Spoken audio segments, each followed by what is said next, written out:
How's everybody doing? This is my walkaway story. I think this, after I done put some thought into some things and really try to figure out what it was that made me want to walk away from the Democratic Party. The first thing I have to say is I never truly chose the Democratic Party. Being in the family that I'm in, being in the area that I'm in, being the color that I am, everyone around me was just Democrat by default. The second thing I gotta say is growing up, we never, when I say we, I'm talking about schoolmates, I'm talking about parents, adults around me. I never heard people speak on too many political topics. I heard a lot of people speak on, racial or, police or, even poverty, but it wasn't a lot of other political points that were really made. I never heard anyone actually debate any political issue really. More so argue and just yell out points. So just with that experience growing up, I kind of was just slowly being put on this convenient belt of just the next Democrat that's just a cookie cutter, where I really didn't have any information about what the Democratic Party was, what's the difference between Republicans and the Democrat. I didn't even know which side was left and which side was right. Just just so uninformed. But I have to say that because so many people around me are uninformed. And once I started actually doing some research, and the thing that really changed everything for me is when I voted for Obama the first and second time. Both times I voted for him without any real looking into what he was about. I learned a few simple facts about him, but I learned nothing about what his policies were about. I learned nothing about what he was really for. His campaign slogan was "Yes, we can," and "We need change," or something like that. And I was with it, just the campaign slogan, surface level message. I was with it. That's all it took to buy me, and then the skin color and the Democrat. That's all it took. So I voted for him a second time. I really, really, really was on the fence about voting for him because I was thinking to myself, hey, this guy has done nothing to where I can say I'm proud of him. I'm happy he did those things. It just wasn't nothing major, at least at that point in time, to where it stands out to say, well, I think you deserve my vote a second time. With that being said, the second term comes around, and because nothing much has happened and Donald Trump starts running. Now, I've read Donald Trump books, a few of his books, and I never watched any episode of The Apprenticeship, but I definitely was into Donald Trump for his business and his real estate mind. And once he started running for president, this is around the time I met my first black Republican. Now, it blew my mind that I met a black Republican, and then I met like five more right after that. And it blew my mind that I met black Republicans. And in my mind, I first was thinking, are you not for black people? Are you a sellout? What is your goal? Like, I questioned Republicans way harder than I would question a Democrat and their motives and what they're going for. I was on my own journey of just enlightening myself because I had poor public education. I went on to go to higher education and everything, but I had poor public education, so it was a lot of things that I was missing. Without that critical thinking in pretty much all aspects growing up, I had to start developing that as an adult and really start listening to people that do wonderful jobs using logic, using reason, dissecting arguments, presenting arguments. And with all of that, I was doing that in other realms. So I still wasn't quite interested in politics. And I still called myself a Democrat. And I still thought Republicans had bad motives or was just racist. It was so much assumption there that it made no sense. So coming around to Donald Trump election, I was on Donald Trump's side. I was like, hey man, as far as I know, a lot of black people like him. Rappers talk about him all the time. It's just so much there. And I didn't vote for Donald Trump. But shortly after, when I heard the announcement that Donald Trump won, a part of me was happy. A part of me was a little nervous. I'm like, I'm not sure. But a part of me was happy because I'm like, deep down, I think, He might do well. I'm not sure. Let's give the guy a try, was my attitude. But after the fact, I said, you know what, John? So many things about the political spectrum, so many things about Trump, so many things about Hillary you did not look into. Now, I learned a lot just during the campaign because I paid much more attention. But once I started researching things, right? Once I started watching his speech and then watch news clips and how they report it, I'm like, oh man, this really is fake news. And Trump keeps saying fake news. The news don't like it because it's giving them a bad reputation. But I must say, growing up in my community, a lot of black people already thought the mainstream media was twisting stories or knew that they were lying on people or exaggerating things, promoting fear, just a lot of little nasty tactics. And that was something that I already had, was cognizant of. But once I started looking at actual speeches, and this was the first time I really was watching campaign speeches and other news commentation. I don't know if that's a word.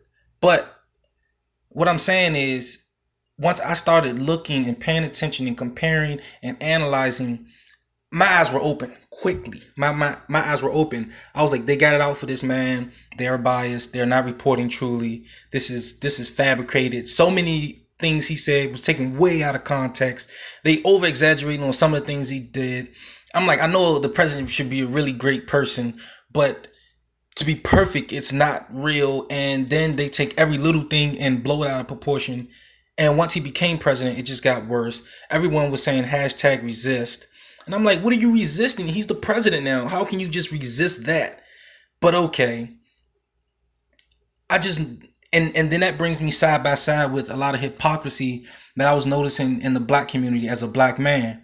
As I was trying to improve my life, like I said, I was reevaluating a lot of things that I was taught. I was taking things out of my mind, putting it on a pedestal and saying, hey, let's walk all the way around this thing and really break this thing down. Is this behavior or this belief or this thoughts, are these good things? Where did you get them from?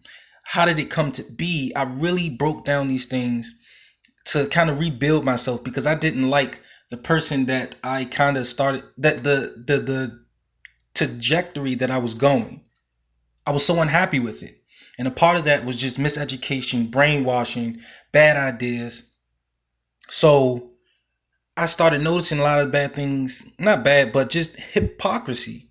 You know, we can do and say whatever we want in rap music, but turn around, these same rappers are speaking for my people about, who we want as our president, who we don't. And they're talking about morality. That's what I want to get to. Morality. They want to talk about values and morality. And I'm like, so many people in the black community have robbed. They've robbed themselves, or the community has robbed our culture from having certain mouths and morals and values. It's been lowered. It's outrageous. And if I ever speak up against it, I get major pushback from black people. When I speak on how, yes, guns and drugs may have been put in our city, but doesn't mean we have to use them and sell them. That's like saying, okay, a kid was put around me and I'm horny. That doesn't mean I have to do anything to that kid. It just makes no sense. We are accountable for our actions. And that's what I was learning as I did more research and applied all of this great new knowledge. I learned accountability for my actions. No power is greater than the power that I have over my life. No power is greater in my life other than the power that I have to affect my life.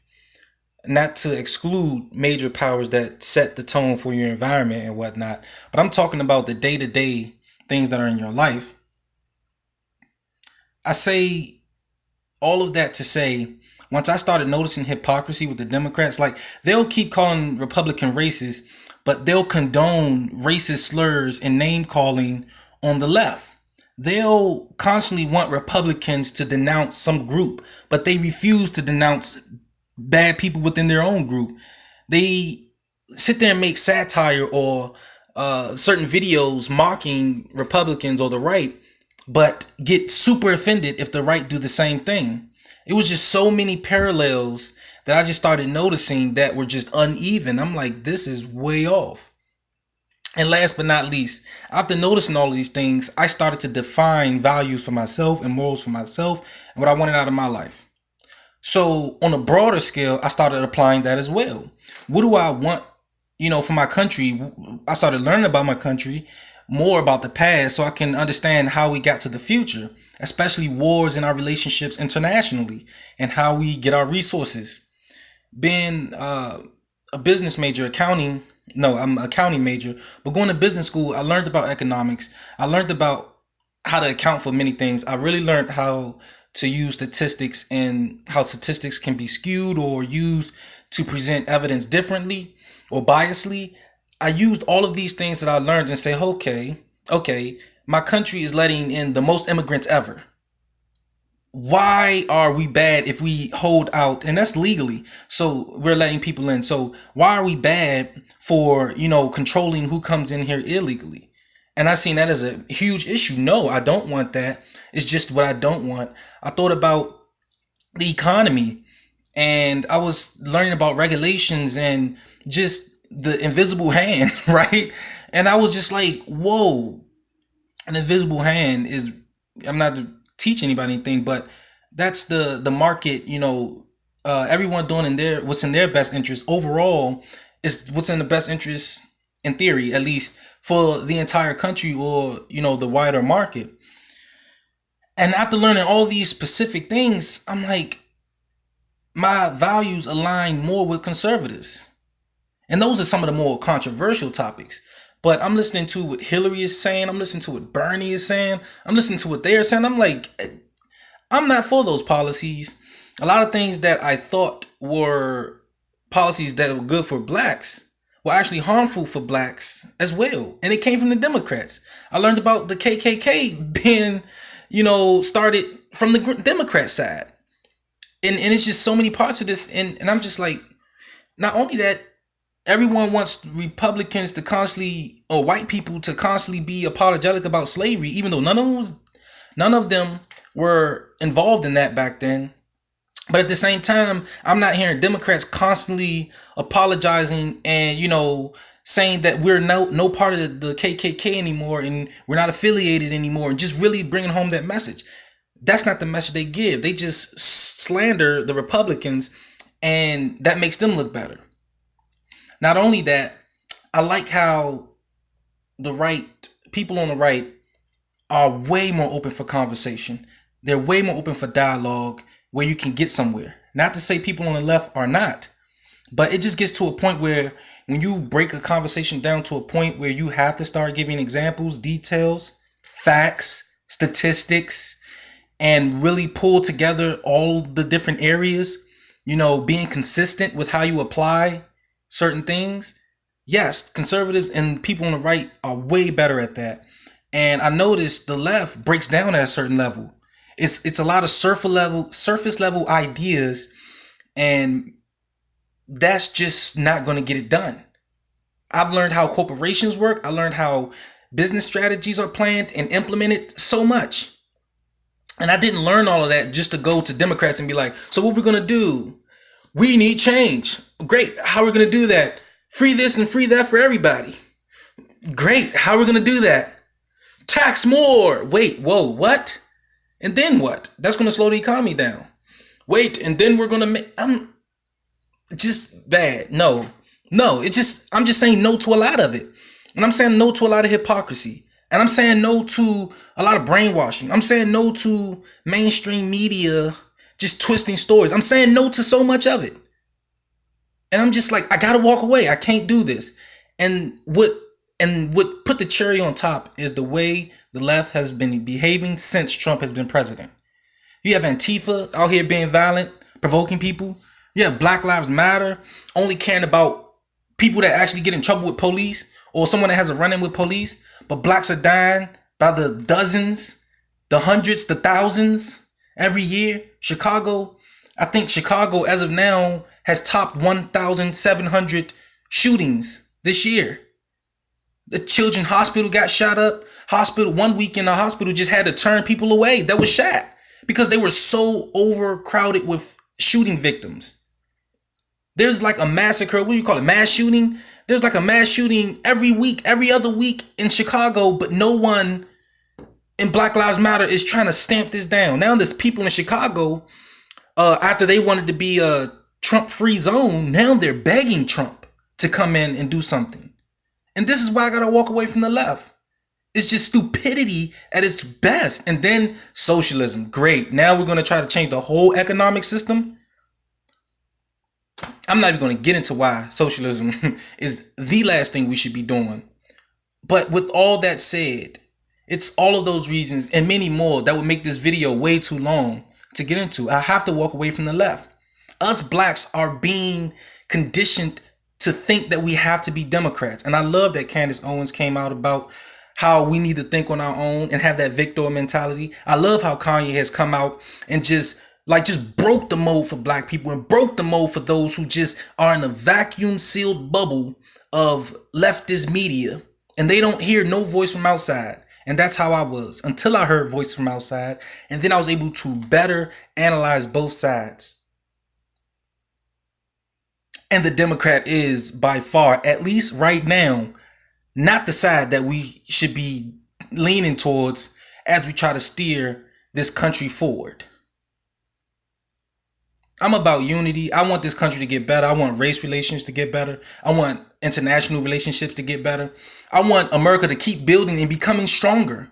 I hate how we're supposed to be like the strongest country and the most prosperous country in the world, but we can barely, make jobs for people here. It's not the money. It's the policies. It's the strategies. And that's what I'm walking away from. Bad policy, bad strategy, hypocrisy, not to mention corruption. That's on both aisles, don't get me wrong. But Hillary and the FBI head, the head of FBI, James Comey, I believe his name is, just got fired. I'm glad. Trump is draining the swamp. I want, whether it's Republicans or Democrats getting in trouble for whatever corruption they are involved in, good, drain the swamp. I want it. I want it all. It will never be perfect. I will never have a perfect president. Trump will never be perfect. I'm not settling for perfect, but I am going to walk away. And I hope you walk away as well.